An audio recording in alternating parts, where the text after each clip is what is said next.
আজকে সকালটা শুরু করলাম গরম গরম এক কাপ চা আর বেশ কয়েকটা বিস্কিট দিয়ে। প্রচণ্ড খিদে পেয়ে গেছে সকাল সকাল।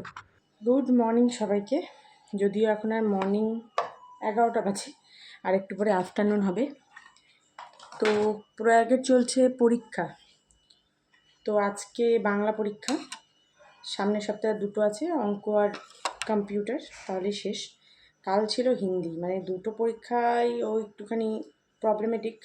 তো দুটোতে নিয়ে প্রচুর টেনশনে ছিলাম, যার জন্য মানে ওকে পেছনে টাইম দেওয়ার চক্করে আমি আর এদিকে ভিডিও কিছু কন্টিনিউ করতে পারিনি। তো আজকে অনেকটা রিলিফ, কারণ দুদিন মাঝখানে গ্যাপ পাওয়া যাচ্ছে। আর অঙ্ক আর কম্পিউটার নিয়ে অতটা চিন্তা করি না। ও মোটামুটি মানে বাংলা আর হিন্দি খুব গোলায়, আর দুটো একসাথে মানে জগা খিচুড়ির অবস্থা। তো যাই হোক, আজকে দিয়ে এলাম ওকে স্কুলে। তারপরে সে দেখলেই পেলে কতগুলো বিস্কুট দিয়ে চা খেলাম। 4টে বিস্কুট দিয়ে চা খেয়ে নিয়ে টিফিন করলাম। আজকে টিফিনে বানিয়েছি চিড়ের পোলাও। স্নান করে এলাম, এবার রান্নার দিকে যাব। স্নানটা না করে নিলে সকাল সকাল প্রচণ্ড লেট হয়ে যায়। পরে শীতের দিনে বেলা ছোট হয়ে যায়, আর পরে না একদম সামলানো যায় না। আমাদের এখানে কি ভূমিকম্প হয়েছে, আমরা তো কেউ টেরই পাইনি। আমি তো টেরই পাইনি, মা এখন বলছে। আমিও যদিও স্নানে ছিলাম, আর আমি টেরও পাইনি, সত্যি কথা। তো এই এখন রান্নাবান্নার দিকে যাব, তার আগে আমি ব্রেকফাস্টটা করে নেব। সবারই মোটামুটি খাওয়া কমপ্লিট, শুধু আমিই বাকি আছি। তো খাওয়া দাওয়াটা হয়ে গেলে তারপর চলে যাব রান্নার দিকে। আজকে মূলো দিয়ে পালং শাক করবো। মূলো, আলু, বেগুন সব কিছু দিয়ে। বাবার অর্ডার, বলছে মূলো দিয়ে অবশ্যই করবি, কারণ আছে। আর ডিম হবে, ধনে পাতা বাটা হবে, এগুলো এবেলায়। বিকালে দেখি একটুখানি বেগুন এনেছি, আজকে বেগুন ভর্তা খাবো। অনেক দিন ধরে না বেগুন ভর্তা খাওয়ার খুব ইচ্ছে করছে। তো আমাদের এখানে বেগুনের যাচ্ছে 120 টাকা কিলো। তোমাদের ওখানে কত দাম অবশ্যই কমেন্টে জানিও। প্রচণ্ড সবজির দাম হয়ে গেছে আমাদের এখানে। তো যাই হোক, বেশ কিছুদিন ধরে খেতে ইচ্ছে করছিল। আজকে শনিবার, কাল মঙ্গলবার, তারপরে তোমার ইসে পড়ে কী বলে অমাবস্যা ছিল, এই করে না খাওয়া হয়নি। শনি মঙ্গলবার খাই না আমরা, নিরামিষ খাই। আর ভর্তা ফর্তা পেঁয়াজ না দিলে কিন্তু ভালো লাগে না, তো সেটা আর খাওয়া দাওয়া করিনি। তো সেজন্য আজকে রাতে বানাবো বেগুন ভর্তা। আবার প্রয়াগ বেগুন ভর্তা খেতে পছন্দ করে না, এমনকি কেউই খায় না আমাদের বাড়িতে, আমি আর মা বাদে। তো সেজন্য বাকি সবার জন্য আবার অন্যরকম জিনিস হবে। যেমন ধরো শুভদের বাবার জন্য, শুভর জন্য হবে আলু বরবটি ভাজা, ওটা আমার ছেলেও খাবে। আর এই আলু সেদ্ধ একটু, এই মানে অনেক কিছু ভাগে ভাগে রান্না হবে। তো যাই হোক, এবার চলো ঝটপট শুরু করা যাক। 11টা বাজে, এবার প্রয়াগকে আনতেও যেতে হবে। তো এই হচ্ছে চিড়ের পোলাও, সমস্ত রকম সবজি দিয়ে করেছিলাম, খেতেও ভালো হয়েছে। তালে গলে ক্যামেরাটা কোন অ্যাঙ্গেলে ধরেছি খেয়াল করিনি। কিছু কেটে নিলাম। পালং শাকের জন্য হচ্ছে তরকারি। আর এদিকে না টমেটোটাকে পোড়াচ্ছি। এই নেটটা এবার মেলা থেকে কিনেছি, এটা মানে পোড়া টোড়ার জন্য ভীষণ ভালো হয়। তো এটা দিয়ে ধনেপাতা চাটনি হবে। আর এখানে এখন বসিয়ে দেবো পালং শাকটা। ডিম আলুগুলো ছাড়িয়ে নিলাম, ডিম করব। এখানে পালং শাক হচ্ছে, আর এখানে দেখো টমেটো পোড়াটা আমার হয়ে গেছে, সুন্দরভাবে হয়ে গেছে। এটা একটু থাক, ঠান্ডা হোক, পরে দেখছি। আর এখানে এই যে ডিমের নুন হলুদটা মাখিয়ে রাখছি।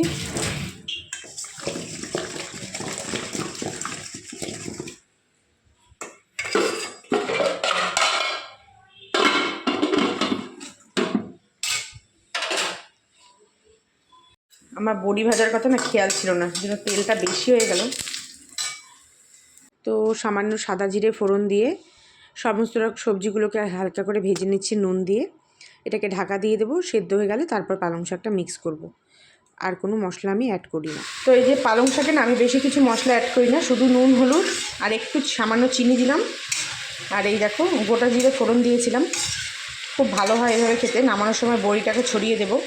এটা অবশ্যই আমার মায়ের রেসিপি, মায়ের থেকেই শেখা। খুব ভালো হয়। পালং শাকটা এত কচি পুরো মিশে গেছে, আড়ে কাটি হলে ভালো হতো। তো দেখো মোটামুটি হয়ে এসছে। এবার বড়িগুলোকে ছড়িয়ে দিলাম, একটু গুঁড়ো করে দিলাম, আর কয়েকটা গোটা গোটা দিলাম। আমার মানে ধনেপাতা চাটনিটাও রেডি। এখানে আমি বিট নুন, ধনেপাতা, টমেটো, কাঁচা লঙ্কা আর কাঁচা রসুন এটা দিয়ে পেস্ট করেছি।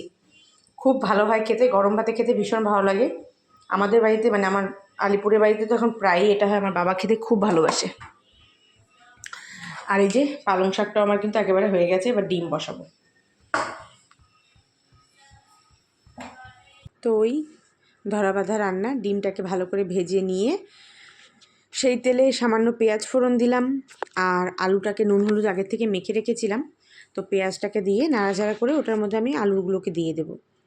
আলুগুলোকে দিয়ে ভালো করে ভেজে নিয়ে তারপর মশলা অ্যাড করব। তো আলুগুলোকে সুন্দর করে ভেজে নিয়ে এখানে আমি মশলাটাকে অ্যাড করে দিলাম, তার মাঝখানে টমেটোটাকেও দিয়েছিলাম। ওই আদা রসুন পেঁয়াজ আর সামান্য কিছু একটু জিরে বাটা, কাঁচা লঙ্কা দিয়েছিলাম। তারপর এটাকে ভালো করে কষিয়ে নিয়ে আজকে একটু ঝোল ঝোল করবো বলে তারপর জলটা একটু দিয়ে সেই মতো ঢেকে ঢুকে নিয়ে মানে সেদ্ধ করব। ব্যাস হয়ে গেল ডিমের ঝোল। তো রান্না করতে বসিয়ে দিয়ে এসে এখন বসে বসে একটু ল্যাদ খাচ্ছি। সামনের সপ্তাহে বাড়ি যাচ্ছি, তো বিশাল এক্সাইটেড আমি। ব্যাপারটা কী হয়েছে, মানে এমনি তো ছুটি ছাটা থাকেই, পুজোর সময় ধরো অল্প ছুটি, দিওয়ালিতে অল্প ছুটি, কিন্তু আমার বাড়িটা যেহেতু অনেকটা দূরে, তো ওইটুক ছুটির মধ্যে গিয়ে না ঠিক পোষায় না। মানে পোষায় না মিন্স যেতে যেতে যেন দিন তো চলে যায়, এরকমভাবে হয় না। তো একটু টাইম মানে বেশি করে নিয়েই যাচ্ছি। আর গরমের ছুটির সময় অনেকটা সময়ই ছিল, তখন আমারও এদিকে একটু কাজকর্ম ছিল, ওরও তখন হয়ে ওঠেনি আর কি। আর তো যাই হোক, তো এইবার প্রায় 6 মাস পরে বাড়ি যাচ্ছি, 6 মাস। তো ডিসেম্বর মাস এমনিও ওদের স্কুলে প্রোগ্রাম শুরু হচ্ছে একটা একটা করে, সব স্পোর্টস অ্যাথলিক হবে, অ্যানুয়াল ফাংশন। তো সেজন্য মানে এখন স্কুলে চাপটা একটু কম। এক্সামটা হওয়ার পর ডিসেম্বরে সম্ভবত এক্সাম নেই, সম্ভবত কি ডিসেম্বরে বললো তো এক্সাম হবে না। তো টেস্ট আবার হবে লাস্ট তোমার জানুয়ারিতে হলে হতে পারে মেবি, বাট ফেব্রুয়ারিতে ফাইনাল। আর ওদের স্কুলে হচ্ছে ওদের এক্সাম হয় না, মানে ক্লাস 2 অবধি ওদের এক্সাম হয় না। ওদের ক্লাস 2 অবধি এমনি নর্মাল টেস্ট, 3 থেকে যেটা মানে ম্যানুয়াল আমরা যেটাকে বলি একেবারে এক্সাম, সেটাই হয়। তো যাই হোক, মোট কথায় চাপ কম।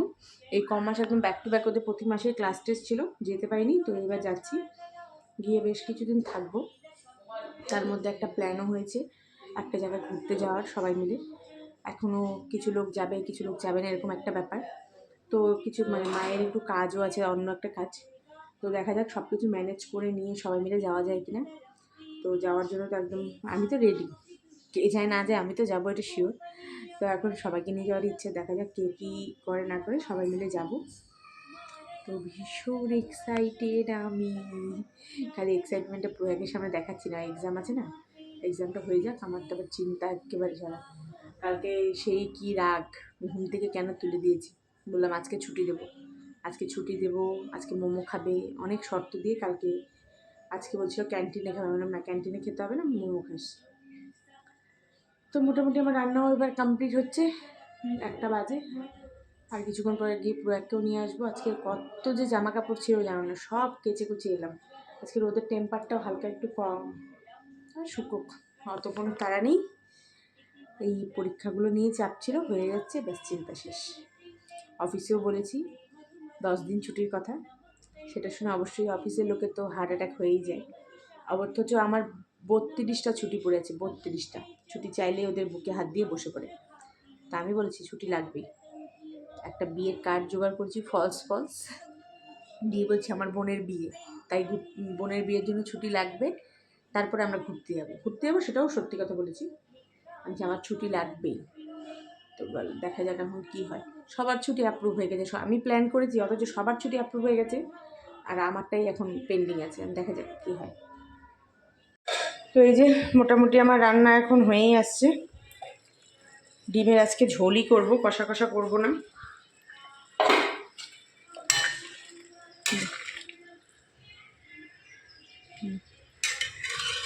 ভাতও হয়ে গেছে, ঠান্ডার দিন না, এই জন্য একটুখানি দেরি করেই ভাতটা বসালাম, যাতে গরম গরম ভাত হয়, কারণ গরম গরম ভাত খেতেই ভালো লাগে। আমার এই ঠান্ডার দিনে সব গরম গরম থাকবে ঠিক আছে, ঠান্ডা ঠান্ডা একেবারে পছন্দ না। এখন এই যে সসটা আর ধনে পাতা দিয়ে নামিয়ে দেবো, ধনে পাতা না দিলে তো রান্নাই অসম্পূর্ণ। খুব ভালো লাগে কিন্তু ধনে পাতা দিয়ে পাতলা পাতলা ঝোলটা, আমার তো বেশ ভালো লাগে।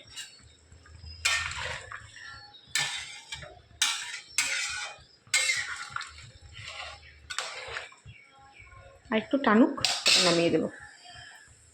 তো এই দেখো ডিমের ঝোল রেডি। থেকে ভাতও হয়ে গেছে। তো এই যে চলে এসেছিলাম, তারপর আমি প্রয়াগকে নিতে, আমার কাজকর্ম সব কমপ্লিট করে দিয়ে তো এবার প্রয়াগকে নিয়ে গিয়ে তারপর বাকি মানে অফিসের কাজ শুরু করব। তো ওদের ওই নার্সারি থেকে একটা একটা করে ছুটি হয়, তো ওই দাঁড়িয়েছিলাম। আজকে সবাই অনেক বাচ্চাগুলোকে না অন্য ক্লাসে অরেঞ্জ কালার ড্রেস পরে আসতে বলেছিল, তো সেটাই আসছিল। তো শেষে প্রয়াগ গেল, তো হয়ে গেছে প্রয়াগ একেবারে ক্লান্ত। আজকে অনেক খেলেছে, অনেক ক্যারাটে করেছে, সেগুলো ক্লান্ত হয়ে গেছে। ওই যে আসছে। তো প্রয়াগকে আগে স্নান করিয়ে দিলাম, তারপর আমি আর প্রয়াগ মিলে খেতে বসে গেছিলাম। এদিকে লগ ইনও আমি করে ফেলেছি, পালং শাক, ধনেপাতা বাটা আর ডিমের ঝোল দিয়ে খেতে বসে গেছি। এখানে এই যে আমাদের চা করছি, আর বাবার চা করা হয়ে গেছে। এখানে আটা মেখে রেখেছে, রাতে রুটি হবে। রুটি হবে না, কিছু সংখ্যক লোক ভাত খাবে, কিছু সংখ্যক লোক রুটি খাবে, কারণ কালকে নিরামিষ। তো এখন যদি আবার ভাত টাত করা যায় না, আর থেকে যাবে, তো সেজন্যই আর কিছু না। তো যাই হোক, अभी मैं काम करने बैठूंगी फिर से काम और क्या। তো সন্ধ্যের চা খাওয়ার পর এখানে বানাচ্ছিলাম আমি বেগুন পোড়া। আলু সেদ্ধটা মা করে রেখেছে, ওটা আমি মাখবো পরে। এখানে বেগুন পোড়াচ্ছিলাম, টমেটো পোড়ানো আমার হয়ে গেছে। তো এই যে কাঁচা লঙ্কা, কাঁচা পেঁয়াজ দিয়ে সুন্দর করে মাখছিলাম, ধনেপাতা দিয়ে আর একটু সর্ষের তেলও অ্যাড করেছিলাম বেশ। তো এই ছিল আজকে রাতের আমাদের খাবার।